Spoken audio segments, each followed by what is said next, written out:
el ruido de todas las noches, que era como canchita que reventaba en la olla, se escuchaba. Pero claro, una niña no dice eso, oye, detrás de ese ruido hay una persona que puede estar muriendo. A las semanas me vengo a enfermar, una negligencia médica, me traen de emergencia, casi me muero, porque me dio una septicemia total. Entonces entro en coma, porque los partidos políticos no hacen los filtros que deberían hacer.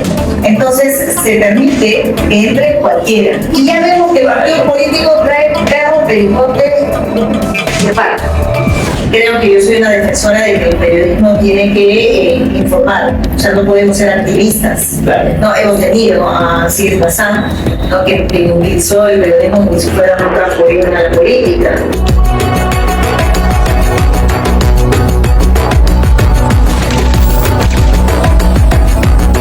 Hola, ¿qué tal? Mi nombre es Jorge Salas y esto es Historias detrás de las historias. El día de hoy tendré el placer de conversar con un rostro muy conocido de la televisión. Ella es periodista, es escritora, es profesora, es una persona que tiene mucho que contarnos. El día de hoy tengo el placer de conversar con la gran Albina Ruiz. Gracias. Historias detrás de las historias. ¿Cómo estás? Bien, muchas gracias más bien por recibirnos en tu casa. No, el placer es mío. Por aceptar la entrevista, linda vista. Albina, comencemos. Leí por allí, ¿no?, que tienes una historia, digamos, desde la niñez que puede interesar. Tú naciste en Trujillo y te mudaste a Juanfuy. Sí, ¿Cómo fue? A ver. Lo que pasa es que mi mamá es de Trujillo, mi papá es de la Selva. Él es de Bellavista, San Martín, y allí nomás está Juanfuy. Entonces, cuando mi mamá tiene a su primer bebé, digamos que ella da a luz en la Selva y el niño a los pocos días muere. Eso a mi mamá le llenó de miedo, entonces de allí en adelante sus embarazos los programaba para que sea en Trujillo. Okay. O sea, el parto sea en Trujillo. Entonces por eso es que yo nazco en Trujillo. Entonces, pero realmente volvemos a Juanfuy, ¿no?, ahí nomás a los pocos meses. Por eso es que esta historia de Trujillo y de Juanfuy, ¿no?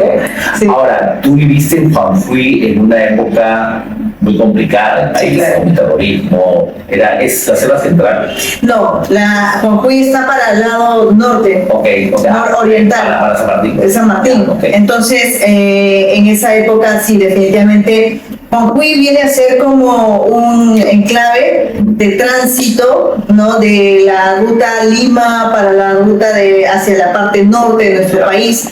Entonces, era una ruta por aire y por tierra, ¿no?, de narcotráfico también. En su momento de mucho narcotráfico y posteriormente de terrorismo. Pero no entró tanto Sendero Luminoso, entró el MRTA, ¿no?, que era el movimiento revolucionario de la mano, claro, con Olaya a la cabeza, ¿no? Sí. Entonces sí hubo momentos muy complicados de toma de pueblos. ¿Y qué recuerdas de esa época? ¿Qué es lo más, digamos, lo que más te marcó? Lo que más me marcó es, yo tengo ahora una hija que ya es adolescente, pero yo recuerdo mucho que desde niña a ella le hacían mucho simulacro de sismo, tsunami. Yo recordaba que a nosotros nos hacían un simulacro no como oficial, pero en casa practicábamos mucho lo que era el qué hacer si es que hay una bomba cerca. ¿Por qué? Porque te ibas a dormir, en ese momento cortaban la luz en las noches, entonces te ibas a dormir con un mosquitero, con una vela, y con tu mamá más o menos diciéndote cuál era el programa, si es que el ruido de todas las noches, que era como canchita que reventaba en la olla, se escuchaba. Pero claro, una niña no dice eso, oye, detrás de ese ruido hay una persona que puede estar muriendo por el balazo. Entonces mi mamá siempre decía, cuando ese ruido lo escuchas muy cerca, entonces este es el programa, corren hasta el último cuarto, bajan el colchón al ras del catre, se meten debajo del catre, no me cierran las ventanas. En ese momento las ventanas en la casa eran de madera, más mosquitero, ¿no? Entonces ya sabíamos más o menos qué iba a hacer. Lo que no sabíamos era que el día que llegara esa detonación, mis papás no iban a estar en casa, íbamos a estar solo menores de edad. O sea que tú lo has vivido, aquí nadie te va a contar cuentos como fue el terrorismo, ¿no? Lo has vivido desde adentro. Claro, por supuesto. Y por supuesto, porque en ese momento yo tendría que 6, 7, 8 años, ¿no? Entonces entra el MRTA a Jujuy, lo primero que hacen es detonar. Yo en ese momento con mi familia vivíamos al frente de la PIB, que era la Policía de Investigaciones, estaba al frente de la Coca-Cola, en el reservorio, y estaba Entel, me parece, que era la compañía de comunicaciones. Entonces mi casa era un punto estratégico porque si lo tomaban como fortín, pues podían atacar allí a la PIB, como pasó. Entonces la primera detonación fue casi en la puerta de mi casa, con niños que no sabíamos para dónde ir, con vecinos que querían meterse a mi casa. Entonces, porque se sentía que allí podríamos estar más protegidos todos. Y luego mi papá llegando por una ruta alterna, por la parte de atrás, que era la huerta, para poder entrar a la casa. Y luego tener a los terroristas dando vueltas por los alrededores y arriba, ¿no? Porque teníamos una casa en construcción, ¿no? Disparando desde allí a la policía. Entonces, ha sido una experiencia muy dura, ¿no? Muy claro, fuerte. Porque tú me lo cuentas, o sea, tú lo cuentas ya de una manera más tranquila, pero te juro que es crucial, o sea, estamos hablando de una película, digamos, de mejor. Sí, ¿no? O sea, sí, es tal cual, es tal cual, porque es irte a dormir con el miedo, es irte a dormir con lo que hicimos fue ponernos debajo de un catre, y es irte a dormir con la sensación de no sé qué va a pasar. Felizmente acostada estaba mi mamá y yéndome a dormir con un shh en la oreja, ¿no? Porque teníamos al frente el hilo de la ventana de madera con 2 MRTistas, mujeres, fumando, y con el miedo a nosotros de que en cualquier momento nos descubran. Entonces, esa sensación luego de irte a dormir, quedarte a dormir con el miedo, la verdad es que cuesta mucho con el tiempo procesarla, pero yo creo que lo haces, ¿no? Con terapia. Luego te levantas esa experiencia, y era el ruido de alguien que habla por el megáfono, que vayan a saquear la PIB. Y nos asomamos a la calle y de pronto descubres a un tipo que está con pantalón del ejército, a otro tipo pateando la puerta de la casa de mi amiga. Entonces son imágenes que te quedan, pero no es hasta que ya fui periodista que comencé a hacer un recuento de lo que había sido. Entonces, buscando imágenes de archivo, me doy cuenta que el tipo con megáfono era Polay, y el que pateaba la casa de mi amiga era Carmen Schultz. Entonces, allí es donde más o menos empiezas a reconstruir esa parte de la historia sabiendo quién era quién. Y ahora que ya pasó el tiempo, ahora que hay toda una narrativa acerca del terrorismo que se ha ido, no sé si distorsionando, creo que sí, ¿no? O sea, ya está la gente que de algún modo hace apología, la gente que esté contra. Siempre la hubo, ¿no? Siempre lo hubo. Siempre lo hubo porque, claro, lo que pasa es que acá se quiso romantizar lo que hacía el MRTA. Sí. O sea, llegaron al extremo, ¿no? Gente de izquierda a decir que eran un poco más así como Robin Hood, sí, que no era Sendero, pero ellos estaban acá en Lima. Ellos no estaban en provincia, ellos no estaban en la selva y no estaban a merced de la barbarie que estos tipos generaban. Porque lo que hicieron en Jujuy fue llegar, saquear, quemar, matar. ¿Y cuál es cuál es tu percepción ahora? O sea, ¿qué crees que pasó? O sea, ¿por qué no sé si bien? Porque estos tipos eran unos terroristas. O sea, no se puede justificar la barbarie. No, de atribuirles un estado mental sería como calificarlos de tal modo que sean inimputables. Estos tipos tenían conciencia. O sea, eran tipos que probablemente pensaban pues que se creía Che Guevara. ¿No? Y vamos a ver quién era también el Che Guevara. Claro. ¿No? Entonces, yo creo que eran terroristas, que no hay ningún punto de comparación de distinción entre uno u otro, ¿no? Mataron igual, saquearon igual, robaron igual, secuestraron igual. Claro, porque hay mucha gente, la gente de izquierda, que bien dice, romantizan y hablan de que no, ellos eran la voz del pueblo, ¿no? Porque el pueblo estaba sofocado, el pueblo estaba oprimido, en fin, lo que fuera. Y de algún modo son herramientas que dicen ellos se sublevaron para cambiar para hacer el cambio, para el establishment. Pero realmente yo digo que es el pueblo, O sea, ¿quién tiene la capacidad de descubrirse la voz del pueblo? Cuando tú escuchas la palabra pueblo, ¿qué es el pueblo? No, estos tipos que se fue a tomar las armas, ¿no? Y fueron y fueron y mataron. Tan sencillo como eso. O sea, hubiesen puesto postulado un cargo político en todo caso, ¿no? O sea, querían hacer la revolución y lo hubieran hecho así. Pero se fueron con las armas y ahora lo que hacen, claro, lo que hacen ahora, lo que ya a lo que les resulta pues indefendible, es decir, equivocaron el camino, ¿no? Pero lo que sí la vivimos, lo que sí estuvimos allí, no podemos calificar lo que pasó como un conflicto armado, si quieres, o sea, fue terror crudo y tú lo viviste y tienes toda la autoridad moral para decir. Pero por supuesto, yo he visto entrevistas a Carlos Masús que en verdad me daban náuseas. Y yo le quería preguntar, tú en tu labor de presentadora de televisión, no narrando noticias, no así, se lo preguntaba también la otra vez a Federico Salazar. Cuando lees una noticia que tú dices, ¿cómo puedo narrar esto? O sea, ¿qué ha pasado? ¿Qué haces? ¿Qué haces cuando no puedes dar una opinión mayor de...? Lo digo. Sí. O sea, siempre yo creo que he sido para bien y para otros no tan cómodos, o sea, para incomodidad de otros. Soy una persona que siempre trato de transmitir lo que pienso, ¿no? O sea, si hay un caso policial donde la víctima pues es alguien que ha sufrido mucho, pues el tipo es un indeseable, ¿no? No hay otra palabra. Yo creo que los tiempos han cambiado y hoy por hoy es bueno que se digan las cosas con su verdadero nombre. O sea, que no se edulcore, porque eso es lo que teníamos hace algún tiempo como sociedad, ¿no? Que había que edulcorar, ¿no? Como decían las abuelas, ¿no? Punto en boca, eso no se toca, no, o sea, no hay que decir tal cosa para que no coma. No, hoy los tiempos han cambiado, las cosas hay que decirlas con su nombre. Y es terrible, ¿no? O sea, tú de algún modo, digamos, tú comienzas televisión, ¿en qué año? En el año 2000. 2001, entonces tú sabes que cuando vinimos a Lima, pues hubo un tiempo de muchas vacas flacas, ¿no?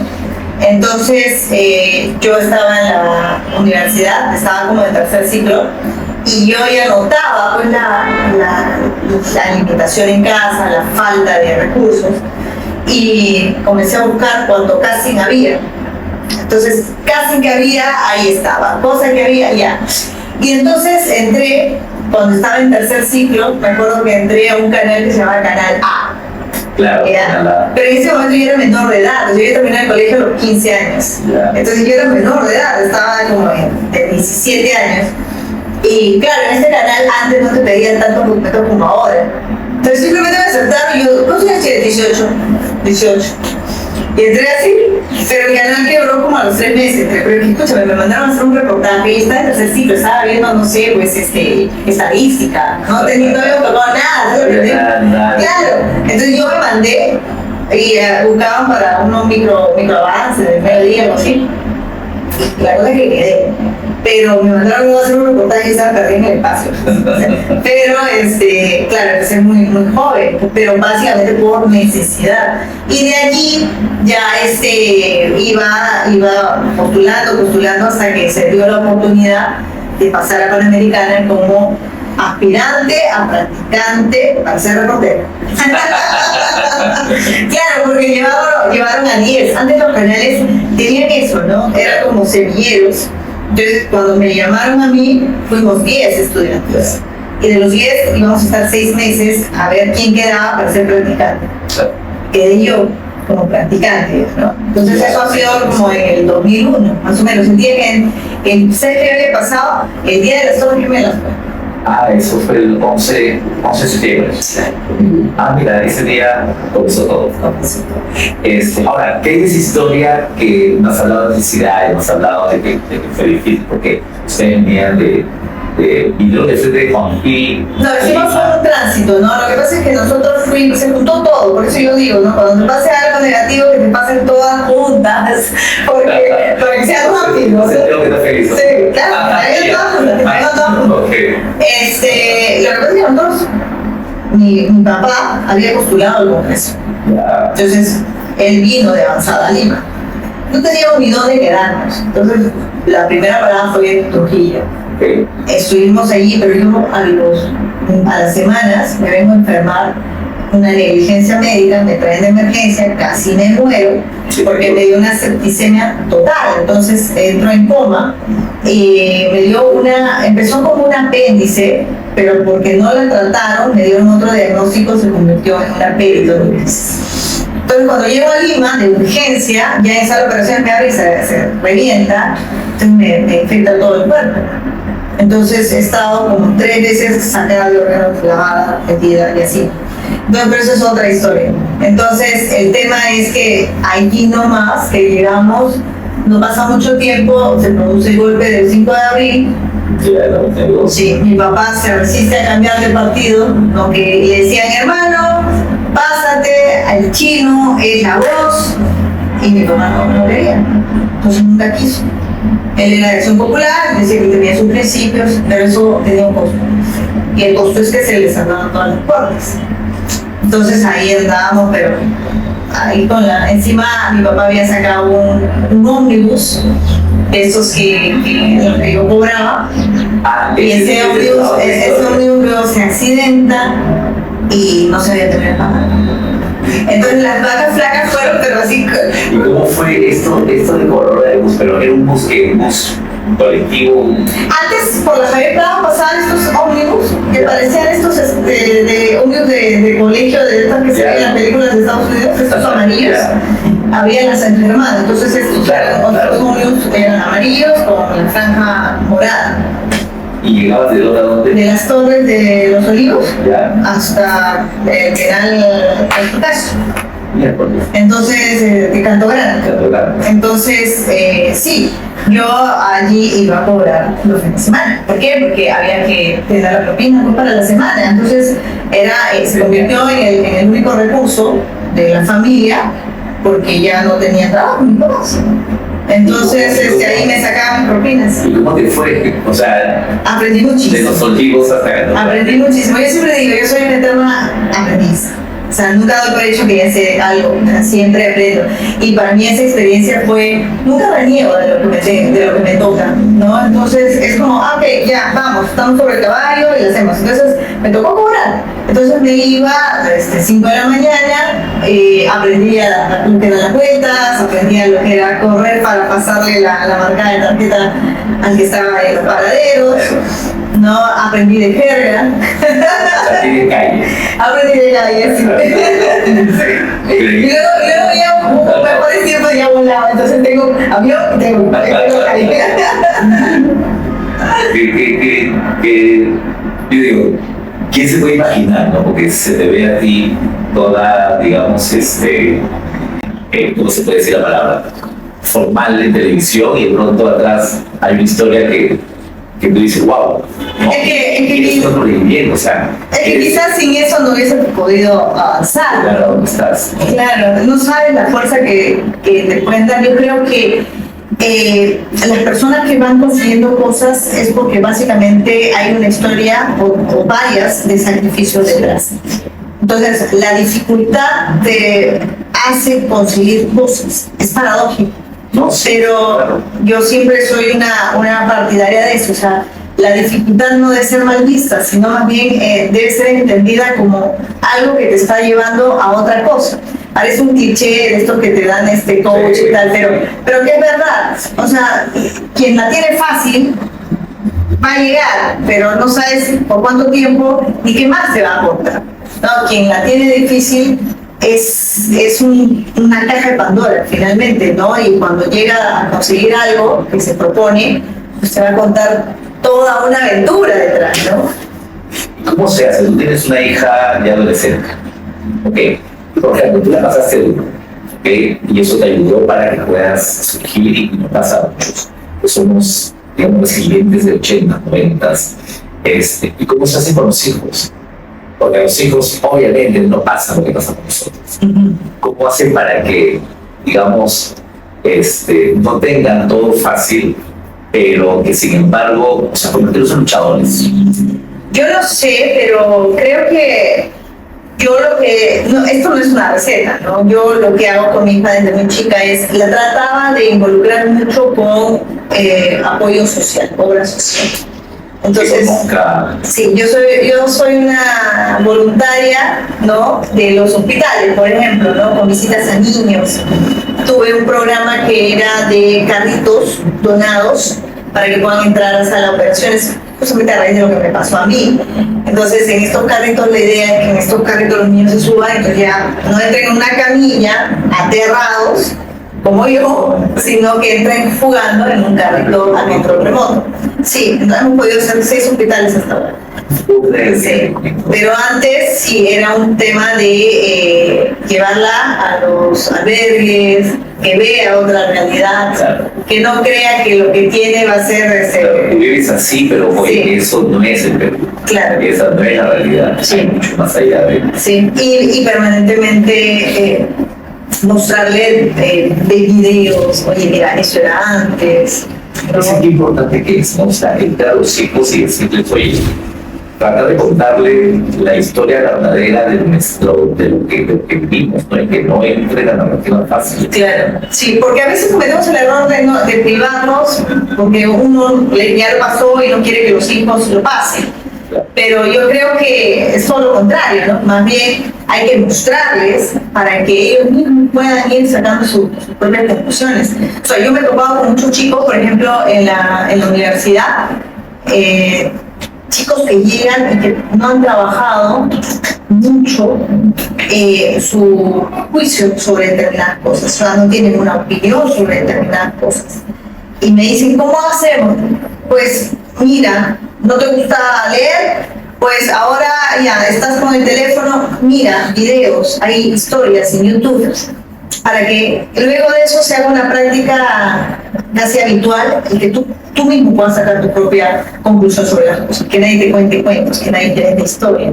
O sea, si tienen en Instagram, está bien, en TikTok, por lo menos suscríbanse a algunos canales de noticias para que no por ahí que les salga con el algoritmo y se enteren de algo lo que está pasando en el país y sobre todo ahora, ¿no? Ahora tú sabes que mis alumnos me los tengo secos, pues, ¿no? Ahora que van a empezar nuevos chicos siguiendo, ¿cierto?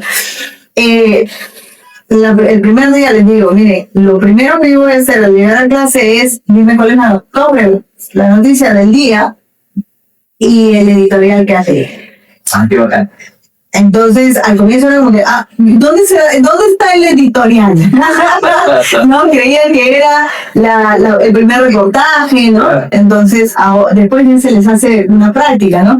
Y es el editorial de periódico 1 y el periódico 2, porque no me puedes leer solamente lo que dice solo una línea editorial, ¿no? Ahora, pero también, claro, no solamente es culpa de los chicos, también es lo de siempre, ¿no? La tecnología. ¿Tú crees? No sé si te pasa, por ejemplo, a mí me encanta leer. Yo toda mi vida he leído desde la universidad, pero he leído. Te juro que mi frustración hace ya muy buen tiempo que no leo. Y lo primero que agarro cuando le despierto es el celular. Y agarro algo, comienzo con la memoria impresa. Y ya se me fue el día. O sea, ya comienzo a ver, y si me meto a TikTok o a Instagram, fui. El chimichimi. Fui. O por los reels, o por los shorts que van y vienen de cancha. Sí, es adictivo. Y además, sobre todo porque los teléfonos estos tienen algoritmos. Claro, entonces te sale más noticias de la misma, ¿no? De la misma historia que estamos leyendo. Es la misma, es la nueva droga. Pues. Sí. Entonces te van dosificando y te van dando de a poquitos. Pero yo no sé si toda la tecnología en general, porque igual, por ejemplo, para los chicos de ahora, tú me hablas de que se ha perdido un poco el hábito de la lectura, así lo muestran algunos números, ¿no? Pero hay opciones, ¿no? Por ejemplo, han habido veces en las que yo hablando con mi hija le digo, oye, pero hay este libro que puedes leer. No, sí, me dice, ya lo estoy leyendo, pero si no te he visto, le digo, lo estoy leyendo. No, es que hay audiolibro. No, o está el libro digital. O, por ejemplo, hay, no sé, documentales hermosos también en YouTube. Entonces yo creo que... Hay mucha información. ¿Y tú cómo haces para la tecnología? Pues ahí vamos. Sí. Las mujeres podemos hacer 5 cosas a la vez. No, sí. ¿Lees estas, o sea, lees libros? Sí, claro. ¿O estás pegada? No, sí leo. Ahí tengo mis libros. Tengo 2. Y yo no soy partidaria de que si un libro no te gusta, lo tienes que leer hasta el final. No, lo siento por los escritores, pero si no me engancha, Lo deja. lo abandono, ¿no? Pero sí tengo. Y dentro de lo que has leído, ¿qué es lo que más te atrapó? ¿Qué es lo que más te atrapa? ¿Qué cosa lees? Me gusta mucho el tema de la historia. Entonces, una época andaba muy pegada a las historias de este lado del continente, ¿no? La conquista, los españoles. Hay un libro muy simpático que se llama Los últimos días de los incas, pero es interesante porque el que lo escribe es estadounidense, entonces tiene una mirada externa de cómo fue esa época en la que salían los barcos hacia esta parte del continente y cómo fueron llegando, ¿no? hasta Perú. Ahora ando muy enganchada con la historia, por ejemplo, de Roma. Estoy leyendo un libro, me gustan mucho las historias, estoy leyendo ahora un libro sobre las parejas de los dictadores de la historia. Ah, mira. Entonces, sí, porque el libro se llama Dictadoras. Y me gusta, ¿no? Todo el costado de... Claro, así como la hija de, ahora hay este libro que se llama Las Dictadoras, ¿no? Bueno, ya tenemos ejemplos, ¿no? Sí, falta un libro para Perú, creo. Interesante. Las parejas de los personajes controversiales, ¿no? Muy interesante. Sí, podría ser Pues ahí ya, una idea. Claro. A ver, Las parejas, mira, ahí en paradójico, ¿no? Porque dicen que las mujeres, hay un libro también sobre eso, que habla sobre que las mujeres han sido responsables de las caídas de grandes imperios. Desde Cleopatra. Hablemos del Perú un poco. A ver, tú dentro de tu labor ya periodística has vivido, bueno, del 2000 hasta la fecha, pero has vivido todo un mundo. Hoy es un país muy simpático en cuanto a historia política. 24 años, claro. ¿Qué pasó? Ya que hablamos del libro, ¿no? Un poco sobre cuándo se corrió el medio. Porque hemos llegado a esto. Ay, qué bien su lectura. Yo creo que no, bueno, el facilismo es decir, no hemos aprendido. No, yo creo que lo que acá ha tenido que ocurrir es una recomposición, ¿no? O una reformulación de los poderes del Estado. No, nos hemos quedado en la intención. Pero, por ejemplo, ¿no? Hoy hablamos de reformar el Ministerio Público. El tema es que recién lo estamos viendo ahora. Pero esto, ¿desde hace cuánto tiempo viene? Lo venimos hablando desde la época, tranquilamente, del gobierno de Alberto Fujimori. Entonces, ¿qué tanto se pudo hacer y qué no se hizo? Con la ley orgánica, por ejemplo, ¿no? Desde el Ministerio Público, el Jurado Nacional de Elecciones, la Ley Orgánica de Elecciones, se hizo un cambio, se hizo una modificación, pero siempre a conveniencia de los gobiernos ¿no? Entonces, igual pasa con el Código Penal, ¿no? Se crean leyes desde el Congreso de la República y finalmente el país no mejora, no se siente ese avance. Entonces, yo creo que lo que ha faltado es un diagnóstico exacto y la intención o la voluntad política para poder hacer los cambios que se necesitan. Claro, pero ¿cómo se hace con congresos tan desacreditados? Al final, la gente dice, no, este congreso, pero desde que tengo razón, desde el Nobel Abunde, en el 80, siempre congresos están desacreditados, o sea... No, pero mira los congresos. No, claro, o sea, hemos ido decreciendo, pero, y terriblemente, ¿no? Bueno, a todo nivel. Claro. O sea, hemos pasado de un Belaunde a un Pedro Castillo, a un Andrés Boluarte y a un Feri. Hemos pasado de congresistas como, no sé, Luis Alberto Sánchez, Juan Ulloa, o me acuerdo de los 80s. Y se quejaban en esa época de... Claro, a mi gente ahorita, ¿no? Claro. Vamos a nombre porque, en fin, pero, nuevamente, ¿no? O sea, claro, tiene que haber cosas. Pero, ¿quién las hace, no? Lo que pasa es que también, es que mucho se culpa al elector, pero yo no creo eso, ¿sabes? Yo creo que se hizo un cambio desde, por ejemplo, la cantidad de firmas que necesitan para formar un partido político.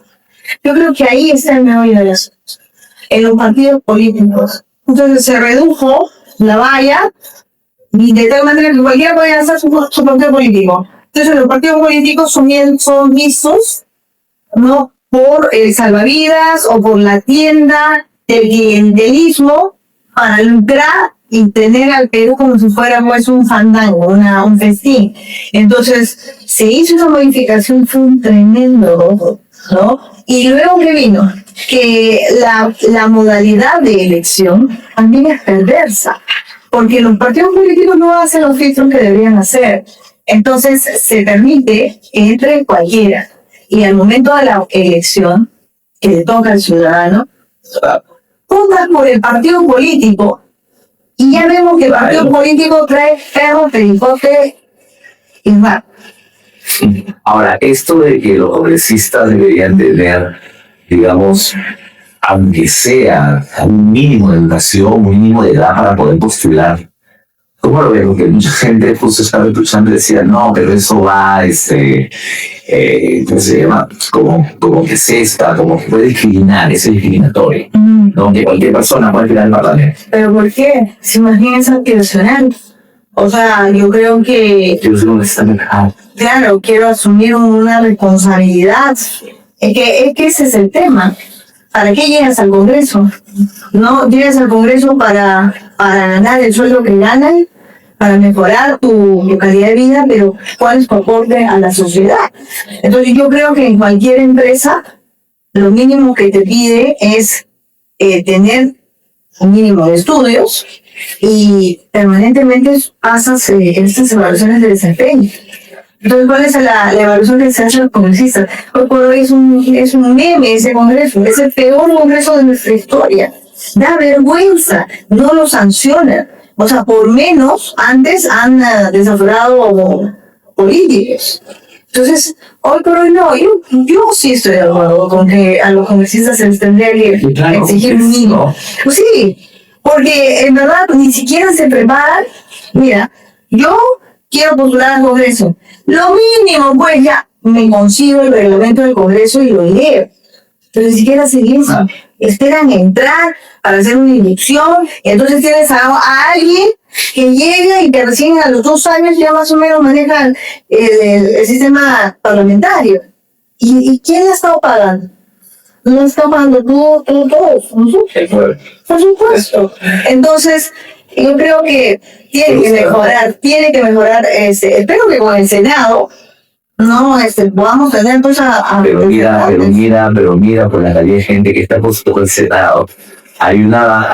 Yo veo un TikTok de un que está en la lista en el número 1, creo, de Nantash, es un Richard Swing 2. Richard Swing también está participando. Claro, entonces... Pero ¿quién los acoge? Realmente, los partidos políticos. ¿Y qué sanción tienen los partidos políticos? Ninguna. Mira, han descubierto a afiliados Bamba. ¿Les ha pasado algo? No. En tu evaluación, digamos de la historia reciente, de los últimos 50 años, menos de 2000, del 90 para la fecha, ¿ok?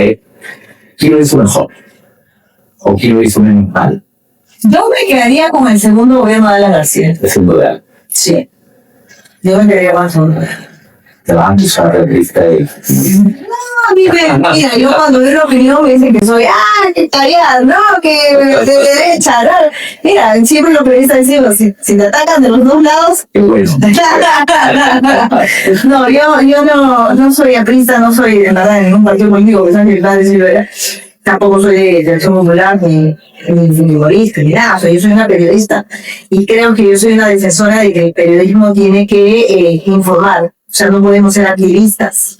No, hemos tenido a Cies Bazán, ¿no?, que utilizó el periodismo como si fuera un trampolín a la política. ¿Qué quiere decir?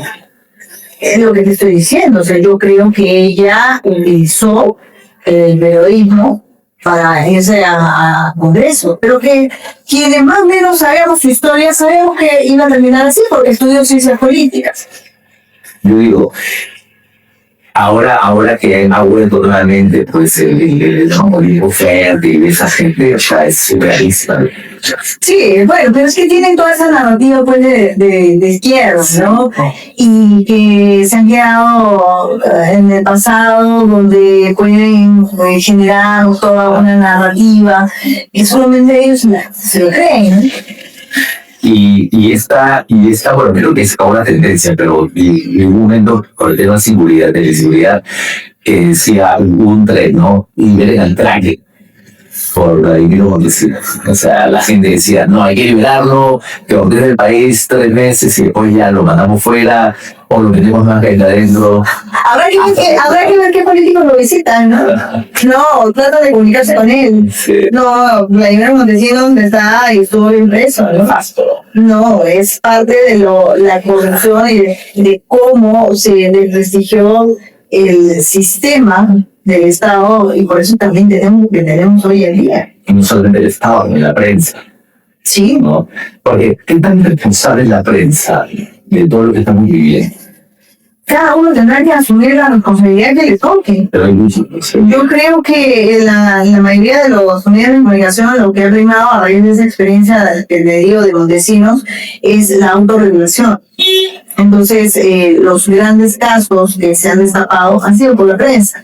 Por eso te digo, yo no generalizaría, ¿no? Aquí, No es la prensa, sino los periodistas. Porque siempre ese es el discurso de los políticos que me parece curioso, ¿no? Porque cuando están bien, cuando recién entran, van a programas, hablan, Sí. Claro, apenas empiezan los cuestionamientos y a desafarse lo que verdaderamente venían haciendo desde bambalinas, ya no quieren hablar con los periodistas. Entonces tienes a José Geri, hoy por hoy, que hace una conferencia recién, y dice, bueno, una pregunta son 5 medios. Ay, ¿qué pasó con el community manager, el que iba y que estaba con una cámara, el tiktokero? Ven, yo te hablo, me paro, no soy de la máquina, ¿qué pasó? ¿No?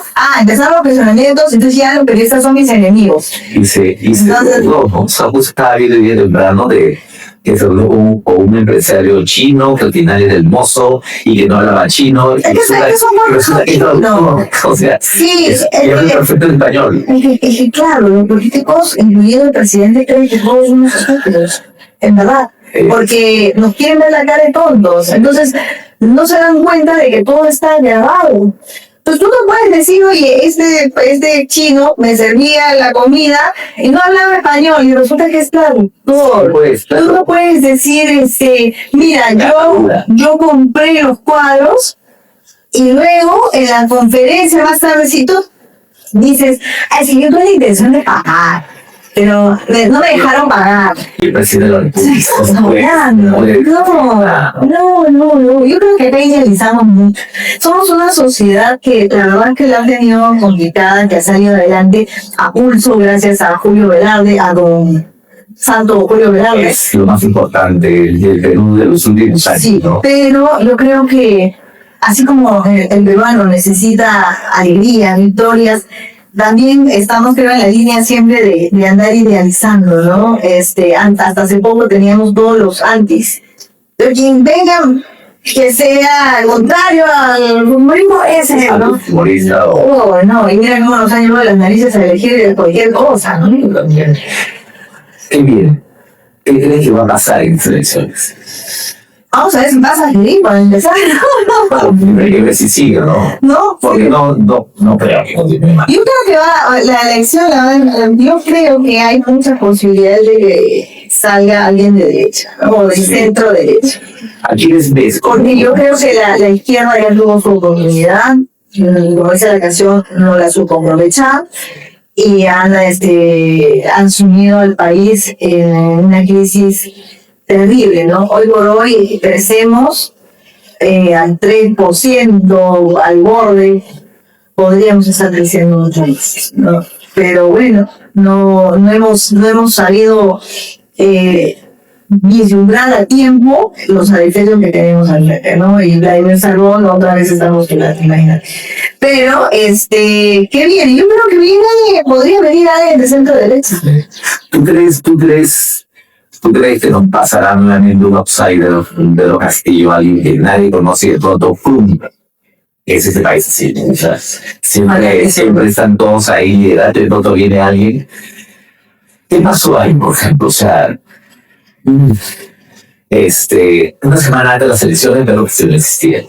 Y de pronto, lo que pasa es que somos un país que está dividido, ¿no? O sea, yo creo que no tendría que tomarse la iniciativa de alguien que alguna vez lo dijo, es tendríamos que cambiar el mapa del Perú para no tener regiones, sino que dividir norte, centro y sur, ¿no? Porque muchas veces no se mira hacia otras partes del Perú. Entonces hay una desconexión. sí, estamos Y el descontento en muchas partes de provincia es total, ¿no? Entonces es allí donde finalmente se termina definiendo muchas veces una Pero elección. el problema es que es un caldo, o sea, es un círculo vicioso, que claro, hay un descontento que es tomado y aprovechado por la gente de cierto sector político. Pero luego llegas a poder y no haces nada allí y sigues descontento. Por supuesto, pero mira lo que está haciendo Podemos. Podemos está ofreciendo 5.000 soles de sueldo mensual al pueblo peruano en Luna. Sí. Entonces, eso es real. Sí. Pero alguien que está en el sur, que está en la selva, que está en necesidad, no va a creer. ¿Y qué es lo que ha hecho Luna? Luna está en el Congreso. ¿Qué ha hecho Luna hasta ahora? Que ahora ofrece 5.000 soles. Eso deberían sancionar, ¿sabes? Eso también deberían prohibirlo. Porque no solamente es populista, ¿sabes qué? ¿De dónde vas a sacar toda esa cantidad de dinero? A ver, explica. Entonces es populista, hasta podría calificarse como una estafa. ¿Cuál es el perfil del presidente que necesitamos? O sea, mucha gente habla de ley. Sí, no, que Bukele no, porque lo de Bukele, ¿qué tanto se puede sostener? O sea, Bukele que va a tener que irse a la reelección, porque el que entra no va a tener la misma gestión, ¿no?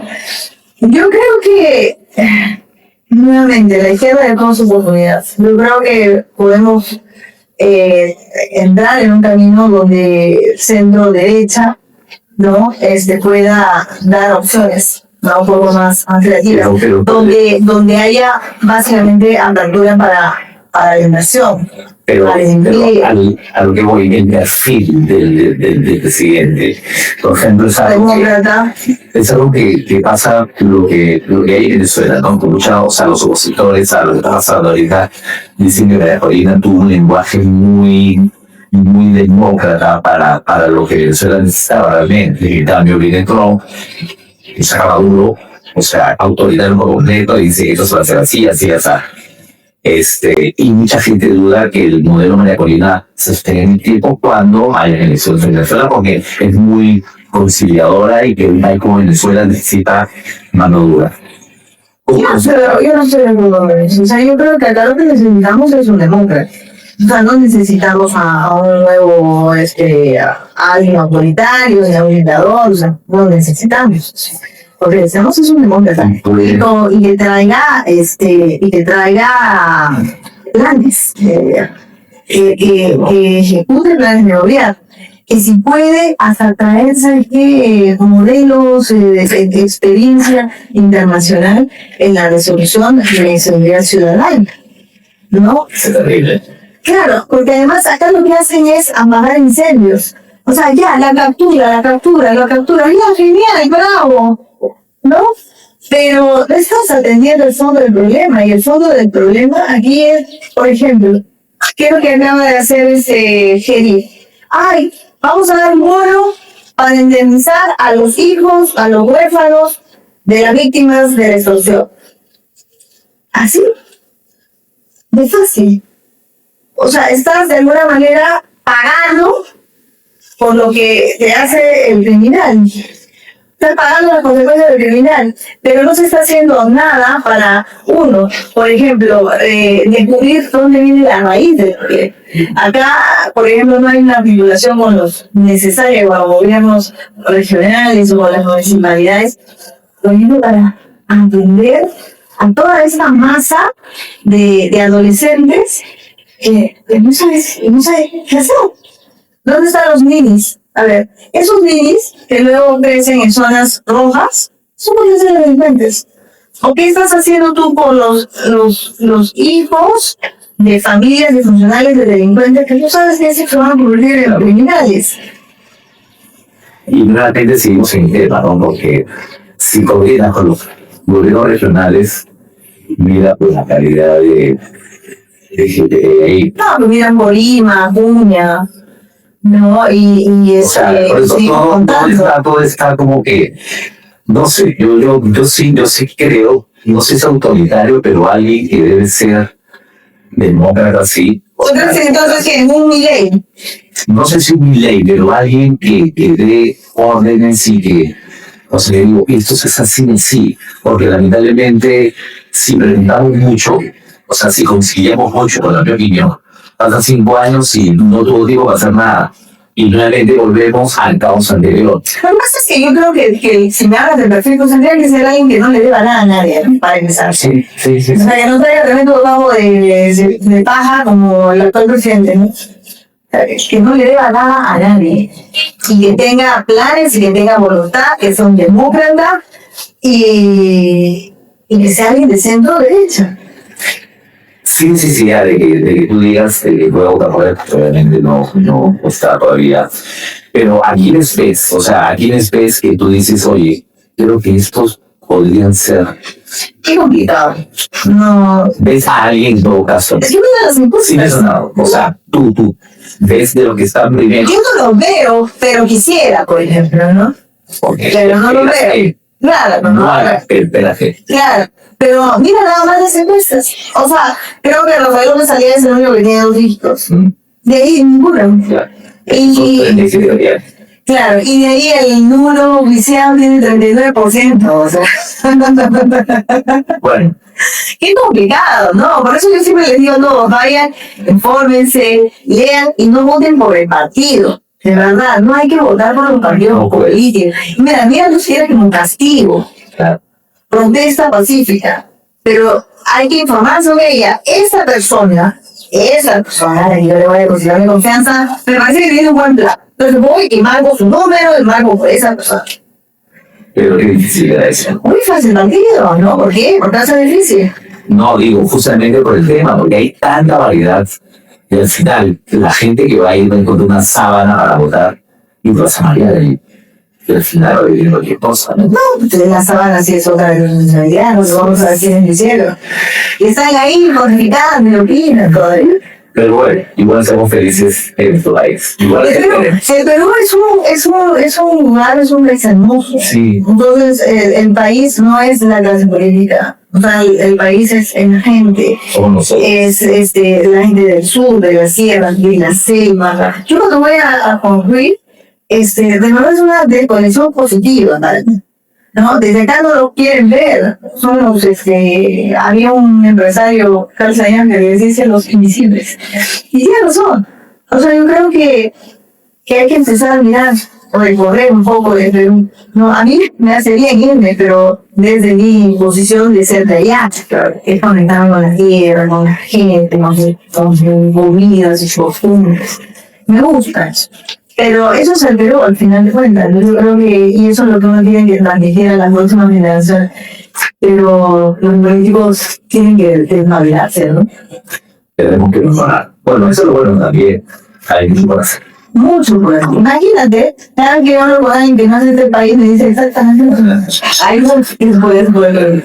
Y Alina, mira, tengo que hablar contigo mucho, pero pasaron 17 minutos ya. No, muchas gracias. No, gracias a ti. Por hablar tan frontalmente, ha sido muy interesante. Y realmente te felicito por toda la vida que tienes, porque es una resiliente pura. Gracias. Seguro que seguimos en la lucha. Seguimos en la lucha y disfruté mucho de la misma. Muchas gracias a ustedes. Ok, amigos, esto fue todo por hoy y el programa. Espero lo hayan disfrutado, espero hayan disfrutado la historia de vida de Alina Ruiz y nos vemos en el siguiente programa, Historia de todas las historias. Gracias.